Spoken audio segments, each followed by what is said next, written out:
In this lecture, we're going to be talking about the stress response and how we can deal with it day to day in our operations as EMS providers.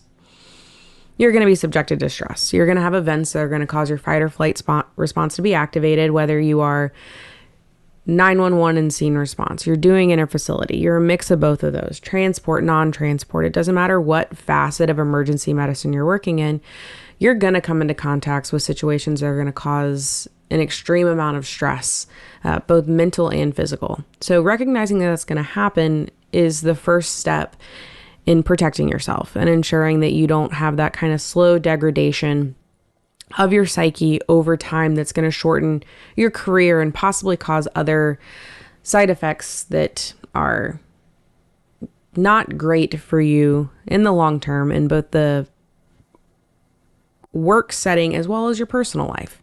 To defeat your enemy, you first have to know your enemy. So what exactly is stress? Again, no one can deny the fact that EMS is a very high stress job. You are dealing with life or death situations from time to time. I'm not going to be delusional and act like it's life or death all the time, but you will have events that you're going to be a part of and that you're going to witness, and you're going to take care of patients. And in that moment, you are what's going to make the difference for the patient. And even when it isn't that life or death critical call, you're still going to have that kind of slow buildup. And every day you're going to be seeing things that honestly most humans aren't conditioned to or meant to see within their lifetime. And that's going to add additional stress onto an already stressful job. Did you make sure your truck was checked off? Did you finish your report? Is your report good enough to not only hold up to billing, but also if you ever get subpoenaed and called into court? And all the other little things that your job piles on top of you stress-wise in addition to the patient care. Once you know what stress is, we need to then talk about the effects that it's going to have on your body, what exactly it's causing to happen internally, how to minimize those effects, and then how to deal with the stress whenever you do have it in a healthy manner. Not all stress is actually bad stress. Any event within our life can cause us to react in unpredictable ways, can cause that stress response. There are two different types of stress. So there's eustress and distress. Eustress is good, positive stress. It's what motivates a person to achieve and to push themselves further. Believe it or not, EMT, AEMT, and paramedic class can be a form of eustress. It's pushing you to be a better provider. It's pushing you to elevate your skill set so that you can take better care of patients in the future. Running marathons, if you like running, that is a form of eustress. Distress is the stress we really need to worry about.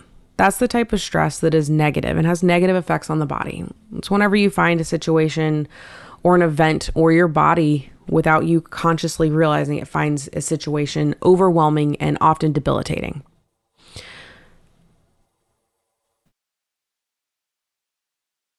Hans Slee, he's a PhD MD, and he's considered the father of stress theory. He's defined biological stress as non-specific response of the body to any demand made upon it, whether it's that eustress or distress. So knowing that that's going to happen, and once you start to feel it coming on, you can then better prepare how you as a provider and as a person are going to adapt to that stress that's coming upon you. So what exactly is going to trigger the stress? It's anytime your body perceives danger, gets that trigger, and it's honestly different from person to person. You hear the tones go off and then they say you're going to a cardiac arrest, especially if you're kind of newer to the field. You might start to feel that reaction, that fight or flight, your sympathetic nervous system kind of taking over. That can be your particular trigger to stress. We see patients, and some of us personally may have issues with anxiety, and you may have panic attacks. That is your body triggering that stress response to some known or unknown stimuli that caused your body to fully launch you into the fight or flight response. Other things that are common triggers to stress: the loss of a loved one or a possession, personal injury or illness, especially whenever you know that injury or illness could keep you out of work, because then it's not just dealing with the physical response to the injury or illness, but the unknowns. How am I going to pay my bills? What am I going to do for work? Am I going to be able to come back to work? When am I going to be able to come back to work? In the meantime, how do I afford to continue to live? All of that is going to be stressful things.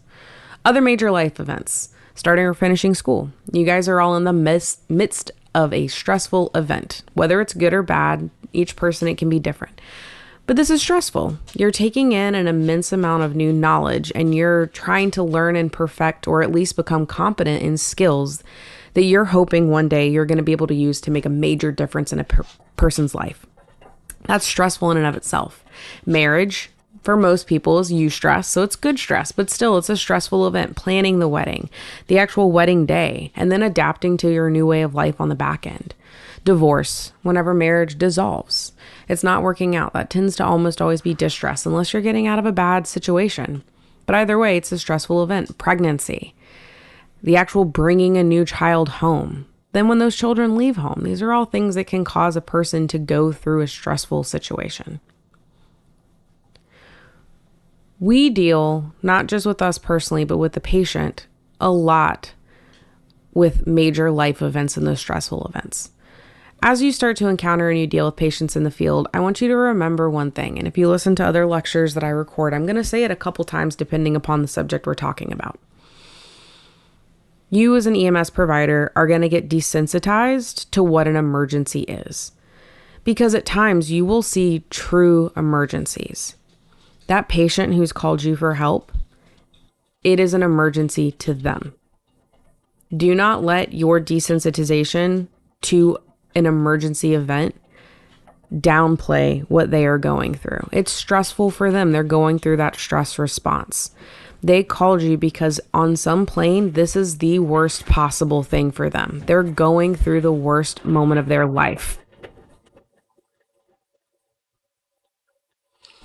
And knowing that and remembering that can really affect our mindset whenever we're going in and dealing with it. Even if you feel that that call is nonsense and it wasn't an emergency and they shouldn't have called 911.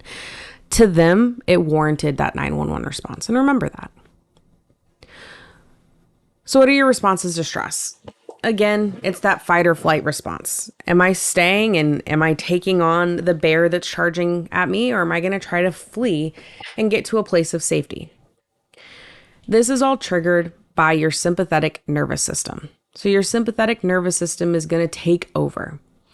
And whenever you get to the anatomy and physiology and the pathophysiology chapters, some of these responses will be dove into a little bit deeper and exactly why the sympathetic nervous system is triggering those responses. But kind of the short answer of it is that anything you would need to go out and do strenuous physical activity, the fleeing, the running away, or the fighting is both strenuous physical activity.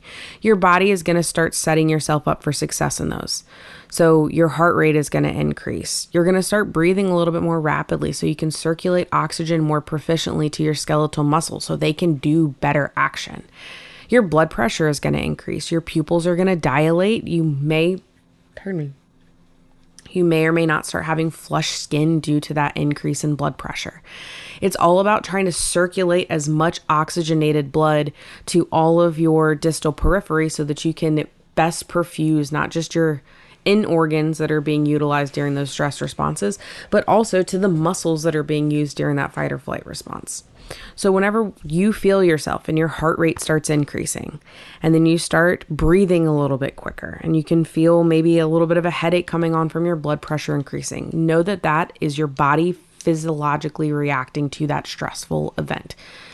It's starting that stress response. And for those of you who have worked in the field before, or who are seeing patients or have seen somebody who's had some type of anxiety issue or panic attack, think about how they look. They're hyperventilating. They're breathing very quickly. If we palpate their pulse, you'll notice that it's rapid. When you take their blood pressure tends to be a little bit elevated. That's all secondary to that fight or flight response. When we have those reactions to stress, you can have a couple different levels. So you can have an acute reaction. Acute is anything that's tiny, quick, fast onset. You get a little bit nervous and excited because you know you're starting a new job tomorrow. You might have an increase in your ability to focus on a particular task. It really hones you in. You're focusing on that stressful event or whatever that stressful trigger was. If it's something that's negative and it's distress, you might experience negative emotional responses. So you might be a little bit more agitated and you're quicker to anger. You might get kind of the doom and gloom and everything is completely bad. That's that acute response. You walk into class and they tell you you're going to have a pop quiz today. You're going to have an acute response to stress.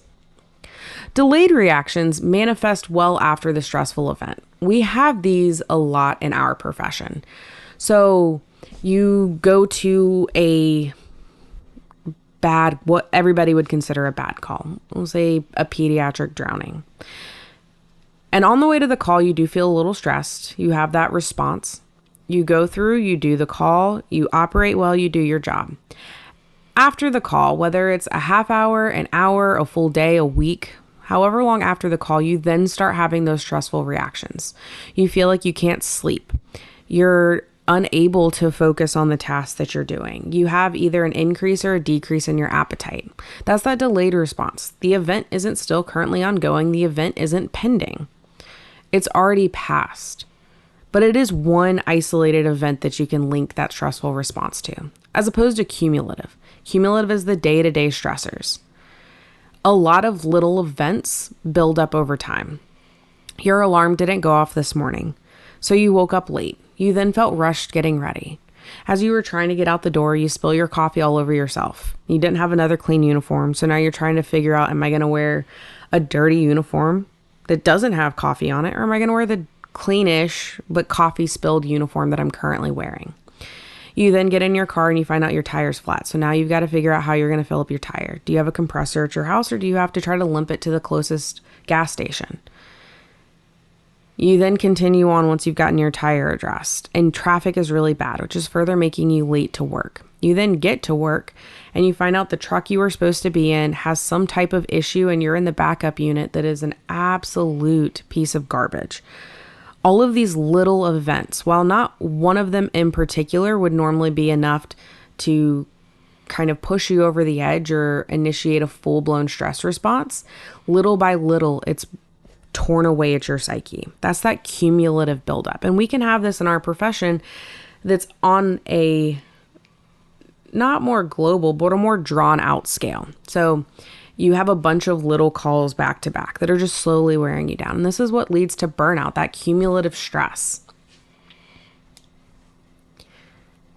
Cumulative stress reactions or symptoms can also be slightly different. So you can have that inability to pay attention, quick to be irritable, but you can also have a lot of GI symptoms. So nausea, diarrhea, constipation, changes in your appetite, again, eating more, eating less, fatigue, you're not sleeping well, headaches, past the immediate response. So again, that sympathetic response, longer term responses to stress when you have continued stress, insomnia or hypersomnia.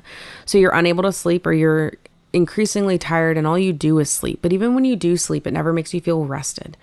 Irritability is a big one. You are quick to anger or you're getting upset about things that normally wouldn't bother you. You get to work and the parking spot that is assigned to the two people who are on your unit, somebody's in one of them, but there shouldn't be anybody in one of them. And normally you would just go park in a different parking spot and your day would continue. But today, that's a big issue for you. You go in the station and start screaming at everybody about whose car is that. That's that irritability secondary to a stress response.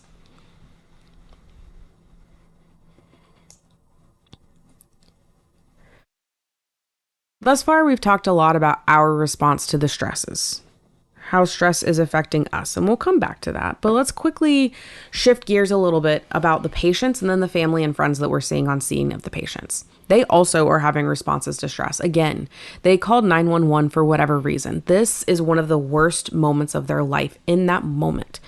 They have called you for you to be their beacon of safety and the thing that is going to come rescue them from whatever is going on at the moment. And again, I am not delusional, and I realize that there are a number of things that we respond to, and the vast majority of things that we respond to are things that most professionals in our career or in our field do not consider emergencies. To you, they may not be, because you are conditioned and you have seen what the truthful, like the worst of the emergencies are. But don't let the big emergencies make you be blind to the little emergencies for that patient. When we get there, whether it's their response to the injury or illness that's currently going on, they're going to be scared. They may be unsure what's going on, or even if they do know what's going on, if this is an acute or a chronic issue, they're worried about how that's going to be impacting and affecting their life.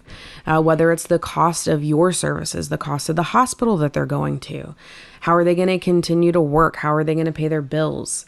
Is somebody going to be upset if they get transported, depending upon the type of relationship they have with those around them when they're at home? So expect that fear. That fear may quickly go into depression, where they're sad, they're upset, especially when these are chronic events. As somebody who does have chronic illnesses, at some point you are just sick and tired of being sick and tired.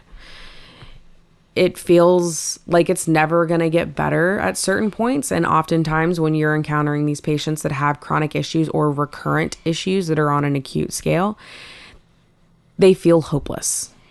That's part of their response to the situation that's going on. Be comforting to them. If they're upset and angry, or they're exhibiting a lot of anxiety or some confusion, let them talk through the emotions. You are the professional on scene. Do not yell at them. Do not scream at them. Allow them to talk. Allow them to vent. During the scene safety lecture, I talked a little bit about this, that you have to maintain that professional front. Do not bow up them. Do not meet their anger and their anxiety with your anger and anxiety. Be calm.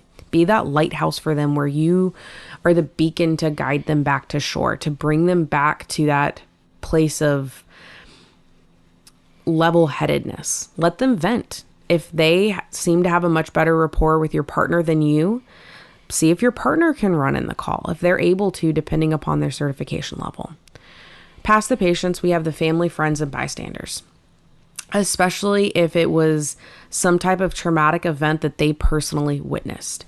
You are used to seeing traumatic injuries, but even people who work in this field can tell you that sometimes when you watch that traumatic event occur, you watch the motorcycle wreck happen, you watch the semi hit the car, you watch the person fall off the roof. It is a very different situation and a very different feeling. We have not gotten our personal guards up to prepare us for what we're about to see. And we're used to seeing the aftermath. We're used to seeing the car that's mangled. We're used to seeing those injury patterns on the patient, but actually watching the mechanism of injury occur is a very different feeling.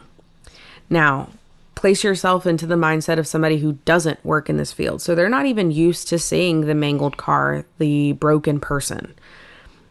And it is somebody they know and love. They are going to also be extremely anxious. They are going to be extremely worried about what's happening. Is my loved one or my neighbor or my friend or that random person that I recognize as a person, are they going to be okay? It is not uncommon for them to end up being your distractor on scene because of that. The best thing you can do is try to give them that calm place. See if you have a provider, whether it's another person on your ambulance that can go talk to them, or fire or police or somebody that can help get them calm. Giving somebody a task to do can also help redirect their brain space. Hey, can you hold this bag for me? If it's a spiked IV bag. Hey, can you go see if you can find their medications in the house? Can you go get their ID for me? Give them little tasks that'll help them start to redirect. Your brain is going to focus on the event that just happened and being worried and scared and borderline sometimes hysterical about that, or the task you've been asked to go do. Incorporate them, make them feel useful, like they're helping in this situation instead of feeling so hopeless. That'll go a long way for these people. Now, your response. You are not at all immune to stress. I've said that a couple times already. You are going to feel the stress. How you react to the stress is wholly within your control. Recognizing that it's going to happen and admitting that it's going to happen at some point will help you have better reactions on the back end. I am not at all perfect. I have had a time where I let my guards down. I had a really bad call. I was not reacting well to it on the back end, but I was still on shift, which means another call was coming out. I was not as nice as I normally would be or normally should be to a patient. that I immediately followed it.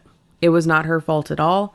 She was calling because she was having chest pain. She admitted that it was probably just indigestion.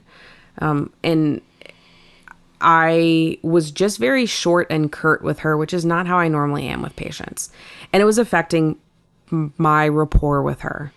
She was being very short and curt in her responses, and you could tell that she felt very uneasy with me in the back of the truck. I did a hard reset. I apologized to her. I told her that I just had I was honest, that I'm human. I had just had a difficult call. It was still affecting me in a not great way. Could we restart our interaction? And then I was the much kinder, much warmer, much more less apathy than I had currently been showing to her. I was more empathetic to the situation she was in. And it was like night and day in the interaction that I had with her and how she was interacting with me on that call. You are not immune to stress, but how you respond and how you're reacting to that stress is 100% within your control. So be prepared that it's going to happen and have some game plans on how you're going to deal with it. Have somebody that can be your safe space that you're going to talk to. Have somebody that you can reach out to. Work on your coping techniques, deep breathing. Know that you're going to go get massages. A lot of people do well with redirection. So if you can feel that stressful event coming on, start naming things. And the 5, 4, 3, 2, 1 technique is excellent. So pick 5 things around you that are all the color blue. Pick 4 things that you want to eat in the next couple days. Pick 3 places that you want to go on vacation. Pick 2 movies that you've seen recently. Pick 1, memory from your past that brings you a lot of joy. Something where you're numbering and you're counting down. This is just like giving that bystander a job to do on scene. This is about redirecting your focus and your attention. Some people really find exercising to be helpful to do. Reading, taking a bath when you get home, something that it's going to bring you joy, but also is not going to be detrimental to your health otherwise. Anybody who's an illegal adult is more than welcome to partake in adult activities. You can go have a drink, alcoholic beverages. Nicotine's not a great option, but if that is your vice, it's your vice. Just know the other health-related consequences. If you are using those things as a coping mechanism to the stress that you're dealing with, it has now become a bad habit.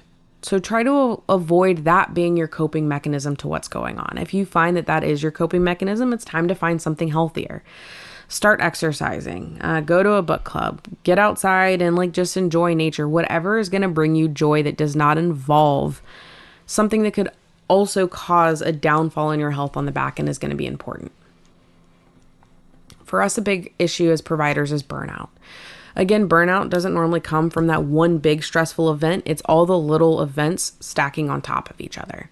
And it doesn't have to just do with patient care.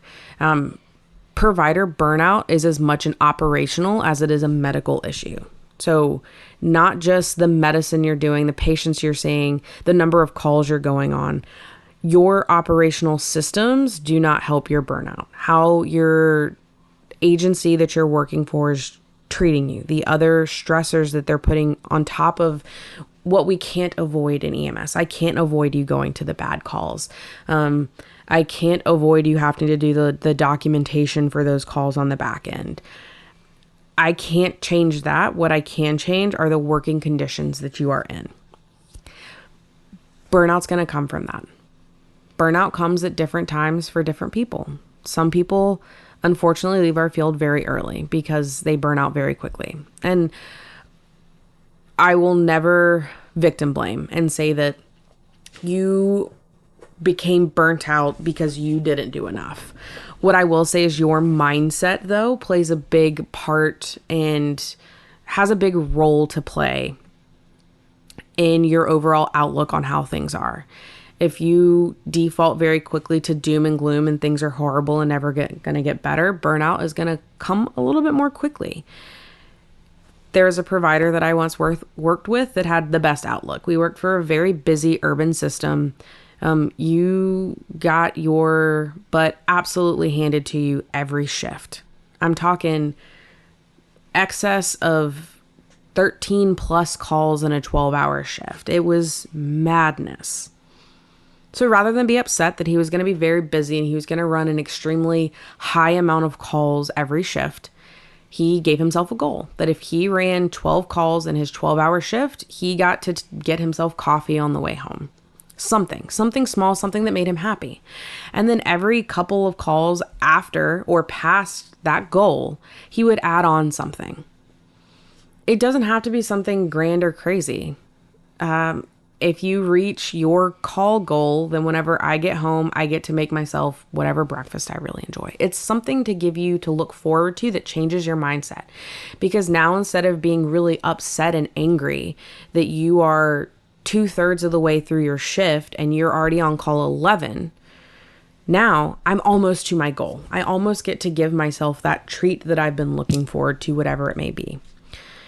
And don't stress your financial means to give yourself that treat. Make it something that's realistic so you're not going to cause stress in another area, but it just changes your mindset about how you're encountering and you're dealing with those stressors that you're seeing. Let's look real quickly at kind of the grieving processes that we'll deal with both for us and our patients. So we'll see our patients and their patients' family members go through these grieving stages, but you are human, which means it's natural, especially if it is a at-risk population or somebody who reminds you of somebody you know, for you to also kind of go through some of these grieving processes and grieving steps whenever calls have less than ideal outcomes. So the stages of grieving process was established by Elizabeth Kubler-Ross. She defined those 5 stages that people normally go through. It's the survivors on the back end of having a loved one die or a situation that feels like a death. A breakup can be a death. A divorce can feel like a death. The progression through these steps is also what helps you get to a healing place. Not everybody goes through these steps at the same timeline. Some people go very quickly through denial or through anger or through bargaining, but you tend to hit each of these. So first is denial. It didn't happen. Your psyche's trying to protect yourself and convince yourself that nothing has changed, that you're still in the world that you did once know. When somebody is in this stage, offer assistance only if they ask for it. Let them know you're here for them, but do not try to force them into the next stage. The next stage they're going to go through is anger. When they can't deny that they're not in this new situation and that their life hasn't been altered in a major way, they're going to be angry about it. They're going to be angry about the loss of the person or the thing that they once knew. They're going to be angry that they're having to adapt to a new normal. Unfortunately, as EMS providers, sometimes that anger is directed at you. You didn't do enough to save my loved one. And that's not true. No, that's not true. Know that that is their coping mechanism, having that outlet on you. Some people get physical when they get angry. If it starts to turn into a safety issue with you, see if you can find somebody who they're more comfortable with. The worst or the last thing, get PD involved if it really is getting extremely unsafe for you. Once they're done with anger, they're going to go into bargaining. If I do or don't do this, can I please have them back? We know that there's no changing that. Do not play into their bargains. Do not tell them that, yes, that could have been a possibility, but let them go through that stage. They're then going to go in depression, and this is the place where people normally stay the longest. They've come to terms. If you are someone who feels comfortable with physical interaction with that person, and I mean they want a hug and you feel comfortable giving them a hug. They want to rest their hand on your hand and you feel comfortable doing that. That's fine. If you don't, or if they don't seem comfortable with you, see if there's somebody you can get to come support them. If they are a religious person, see if you can contact somebody from their particular domination that they feel comfortable with that can come over. A family, a friend member, whoever it is.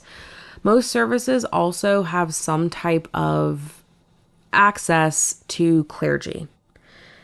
So if they are religious, but they don't have anybody or unsure who to call, offer that to them as well. And if not clergy, most of the time on these incidents, the law enforcement is going to be there, and they do have access to victims advocates as well. They can be an excellent resource to come be somebody within this phase to help them and give them the support and just almost that like human nearness that they're going to need while they're in the depression stage of the grieving process. Last is acceptance. And acceptance doesn't mean that you are no longer sad or upset about the situation. But it's gotten a little bit easier. The hurt, it's not that the hurt's gone away, but it maybe isn't slicing through you quite as much. We often don't see this part whenever we encounter with our patients or their family members. This one is a longer term fix.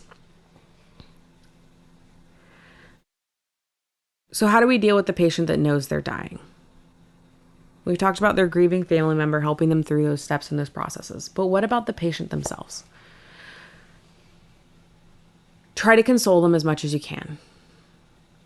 Most people who are dying are aware that they're dying. And at some point in the education you've had in the past or the education you're going to have in the future, somebody's going to tell you that when someone looks you in the eyes and says, I'm dying, believe them. They normally are. It's that feeling of impending doom. Your job is to remain the professional and be there for your patient. Allow them to talk about their feelings and what's going on.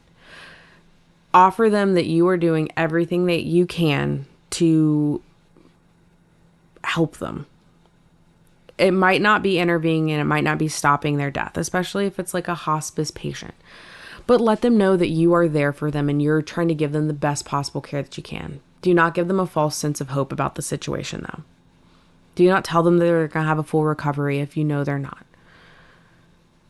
Do not tell them that this is just a moment and you're going to be back on your feet anytime soon, when that's not possibly a realistic thing. Acknowledge the seriousness of the condition that they have, but do that without taking away all hope. So don't give them false hope, but don't dash every possible hope that's there. Let them know that the condition is serious, that the condition is bad, whatever it may be, but that you're doing everything you can to help them. They still need to feel in that moment like they have some type of control over whatever they can control. So if they ask you simple things and you feel comfortable and it's something within your means to do, try to make that. If they ask you if you'll call someone for them, try to get a hold of that person at all. If they ask you to write down a message for them, write it down if you're able to. If they ask you, will you just hold my hand or just like be here, and you're able to do that, do that. Give them their last wishes if it's at all possible. Thank you for joining me on this very serious talk. If you have any questions, please let your instructor know.